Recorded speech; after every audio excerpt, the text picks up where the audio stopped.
Sekarang di sana, langsung saja kita ke kawasan Pasar Induk Ramat Jati. Sudah ada rekan kita Mila Dia Rahma. Mila, selamat pagi Mila. Bagaimana kondisi saat ini? Saya melihat di belakang Anda sedang ada petugas dan rupanya warga yang bergabung untuk merapihkan evakuasi barang-barang yang tersisa begitu. Apakah tanggapan pedagang Mila soal kebakaran ini terutama korban, karena mengingat ini tidak sedikit, ada 90 kios yang terdampak api begitu. Selamat pagi teman-teman, betul seperti Anda saksikan Hanum di belakang saya, aktivitas yang terlihat dari pagi, kami meliput di sini masih sama dengan yang kemarin begitu. Masih seputar pembersihan kios-kios yang ludes terbakar. Ada 90 kios yang sudah kemudian resmi diberitakan baik oleh BPBD DKI Jakarta dan juga pihak dari Pasar Induk Kramat Jati. 90 kios ini tentu saja sebagian besar merupakan kios yang menjual bumbu, sembako maupun rempah begitu. Kalau kemudian kita melihat luasannya teman-teman, memang betul sekali rasanya satu hari tidak cukup untuk membersihkan kios-kios yang terbakar ini. Ini kemudian yang membuat masih banyak aktivitas pembersihan yang dilakukan. Tidak hanya oleh para pedagang saja yang kemudian terdampak, tapi juga mereka para petugas kebersihan dari Pasar Induk Kramat Jati Jakarta Timur juga turut membantu pembersihan. Bahkan tadi pagi seperti yang tadi sudah disampaikan dalam laporan sebelumnya, ada 4 truk pengangkut sampah ditambah lagi 2 alat berat yang kemudian sudah mengangkut sampah begitu karena sampahnya memang luar biasa besar. Nah, tentu saja kita ingin tahu lah bagaimana pasca kebakaran yang terjadi kemarin, apa yang kemudian akan dilakukan oleh para pedagang. Saya akan ajak Anda teman-teman untuk ngobrol sedikit dengan salah seorang keluarga juga pedagang juga yang terdampak, namanya Mita. Mita, saya pengen tanya gimana hari kedua setelah kebakaran, apa yang akan dilakukan? Sudah berencana untuk dagang mungkin di mana gitu? Mungkin untuk berencana untuk berdagang dulu mungkin bakal dari PD Pasar akan diberikan tempat penampungan dan itu juga tidak memungkinkan untuk kita untuk tetap berjualan seperti biasa. Ya kami berharap aja dari PD Pasar untuk segera membangun lagi warung kami ini untuk bisa kami segera membuka toko kami lagi, Kak. Oke. Nah, kalau punya kamu, kios kamu yang sebelah mana? Kios keluarga di sebelah mana? Keluarga kami yang ini, Kak, yang ini itu sampai dua nomor dari belakang ini juga punya kami. Wow, luar biasa. Kalau saya melihat memang dari kemarin kan memang ini salah satu yang belum sempat dibersihkan karena memang kayaknya susah ya, harus dibuka lasnya. Iya, karena kalau misalnya besi-besi yang nggak diangkat dulu, Kak, barang-barang yang di bawah-bawahnya itu kan kami punya tokonya itu kan tingkat. Nah, yang di atas, yang di bawah itu tuh susah untuk dibersihkan. Karena semua kan barang-barangnya kan rata-rata dari beling dan juga dari kertas gitu, Kak, banyak kan. Ada yang bisa diselamatkan gitu? Ya palingnya cuma beberapa aja, Kak. Mungkin kalau untuk yang botol-botol nanti masih bisa untuk dicuci. Jika nanti ada yang ingin membeli, kita mungkin bisa kasih harga murah. Memang kerugiannya luar biasa ya. Saya kemarin sempat ngobrol miliaran rupiah. Kalau dari kios kamu berapa? Ya sama, Kak, karena kemarin itu pun Papa baru masuk gula 50 karung dengan ukuran 50 kilo. Itulah banyak. Dan semua habis? Habis semua, Kak, nggak ada lagi yang tersisa. Mudah-mudahan ada solusi, segera nanti pihak PD Pasar Jaya juga akan berikan tempat untuk berjualan sementara ya. Terima kasih Mita atas waktunya. Itu tadi teman-teman, kita tahu bahwa, awas, saya harus memegangi kameramen saya. Yang saya tahu tentu saja seperti tadi disampaikan oleh Mita bahwa betul sekali sudah menjelang Lebaran teman-teman. Jadi mau tidak mau sebenarnya para pedagang ini merugi sangat besar. Mengapa? Karena saat-saat ini stoknya sudah masuk cukup banyak untuk persiapan jelang Lebaran begitu. Dan kerugian pun miliaran rupiah. Untuk lebih jauh teman-teman mengetahui apa kira-kira yang akan dilakukan oleh PD Pasar Jaya, terutama dalam hal ini adalah pengelola Pasar Induk Kramat Jati, terkait apa langkah yang akan diberikan kepada para pedagang. Saya ajak Anda teman-teman untuk berbincang dengan Pak Norman Adi. Selamat pagi Pak Norman. Selamat pagi.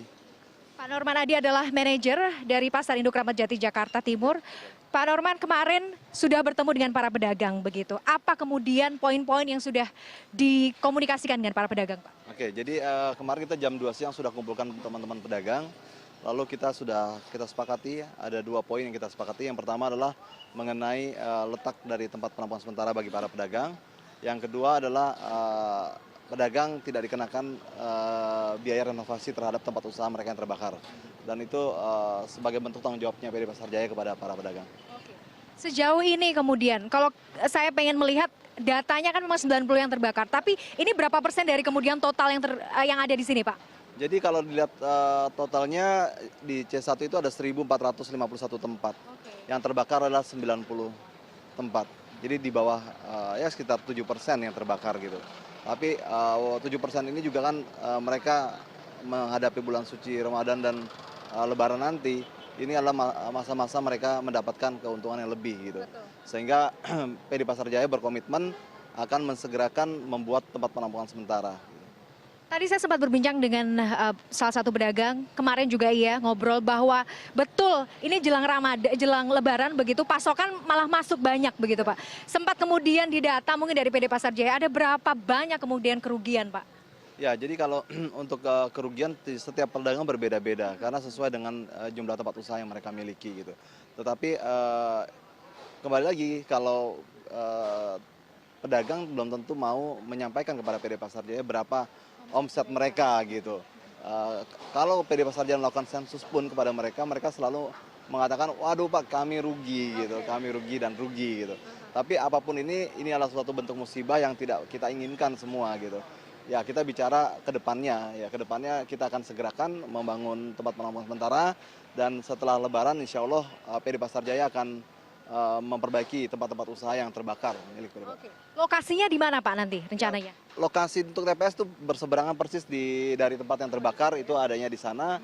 Ya, sebanyak 43 tempat kita siapkan buat para pedagang dan itu sudah disepakati oleh para pedagang kemarin. 43, sementara kios yang terbakar 90. Selisihnya ini memang seperti apa Pak? Ya, jadi 90 tempat usaha itu dimiliki oleh 43 pedagang. Jadi ada pedagang yang memiliki lebih dari satu tempat usaha gitu. Sehingga hasil pertemuan kemarin ya kita sepakati satu pedagang mendapatkan satu tempat di tempat penampungan sementara. Oke. Dan akan berapa lama? Kalau sekarang kan memang kita belum melihat ada tenda-tenda berjualan sementara yang sudah dibangun. Kira-kira butuh berapa lama Pak waktunya? Ya, kalau untuk tempat penampungan sementara kemarin saya menyampaikan kepada pedagang kurang lebih 1 minggu dari kemarin. Tetapi itu adalah ekspektasi yang maksimal gitu. Kalau bisa lebih cepat gitu ya, kami lakukan buat pedagang. Kami berharap di tanggal 18 nanti pedagang sudah bisa berjualan gitu ya. Artinya tanggal 17 kita coba untuk men-setting tempat penampungan sementara buat para pedagang. Dan ukurannya untuk di tempat penampungan sementara nanti ukurannya lebih besar dibandingkan tempat modul tempat usaha yang ada. Yang ada ini yang terbakar adalah 2x2 yaitu 4 meter. Nanti yang akan kita siapkan adalah 3x3. Pak Norman, terima kasih waktunya. Makasih. Selamat bertugas lagi Pak. Oke, itu tadi teman-teman obrolan saya dengan Mita, salah seorang pedagang juga, dan juga Pak Norman Adi yang merupakan manajer dari Pasar Induk Ramat Jati Jakarta. Kita masih terus akan menunggu. Tentu saja para pedagang berharap tempat atau relokasi sementara ini bisa segera didirikan sehingga perputaran uang mereka juga bisa segera dilakukan begitu, karena mau tidak mau uang harus berjalan begitu, komoditas juga harus dijual karena Lebaran sudah sebentar lagi dan tanggungan mereka juga banyak, harus kemudian membayar para karyawan dan juga mereka juga mengutang begitu kepada para supplier besar atau importir besar, sementara komoditas mereka juga sudah habis terbakar. Kita akan tunggu bersama-sama teman-teman seperti apa perkembangan nanti. Kembali ke studio.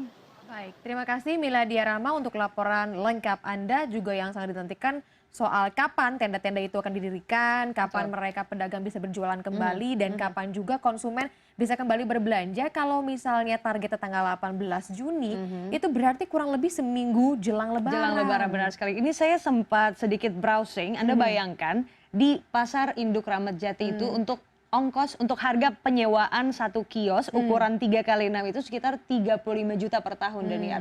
Jadi Anda bisa bayangkan sewanya sudah mahal, per tahun tidak terlalu besar, omsetnya juga yang hilang banyak sekali. Jadi apabila hal ini tidak cepat untuk segera diatasi begitu, apalagi bumbu-bumbu ini kan salah satu komoditas utama yang memang kita kalau masak pasti pakai bumbu begitu. Dan ini sangat dibutuhkan oleh masyarakat maupun untuk bisa mengganti kerugian yang dialami oleh para pedagang ini.